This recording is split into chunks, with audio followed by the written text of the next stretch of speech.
சென்னை சில்க்ஸில் வந்து ஆஃபர்ஸ் போட்டிருக்கிறதா வந்து நாங்கள் நோட்டீஸில் பார்த்தோம். எல்லாமே அஃபோர்டபுள் ப்ரைஸில் இருக்குது. கலெக்ஷன்ஸ்லாம் ரொம்பவே எக்ஸ்பெக்ட் பண்ணுற அளவுக்கு ரொம்பவே நல்லா இருக்குது. அன்எக்ஸ்பெக்டடாகவும் நிறைய கலெக்ஷன்ஸ் வந்து வச்சுருக்குறாங்க. 10 நிமிஷத்துல இவ்வளோ எடுத்திருக்கேன். அப்போ 1 மணி நேரத்தில் எவ்வளோ எடுக்கலாம்?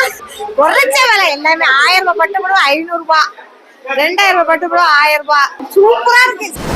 1 hour சேல்ஸ்ன்னு சொல்லியிருந்தாங்க. வந்து உள்ளார பர்ச்சேஸ் பண்ணேன். வீட்டுக்காரவங்களுக்கு எனக்கு பேண்ட் ஷர்ட் எல்லாமே ரொம்ப கம்மியான விலையில எல்லாம் தரமாவும் இருக்கு. கும்பகோணம் சென்னை சில்க்ஸ்னா சென்னை சில்க்ஸ் தான். வேற லெவலுங்க, சூப்பர்.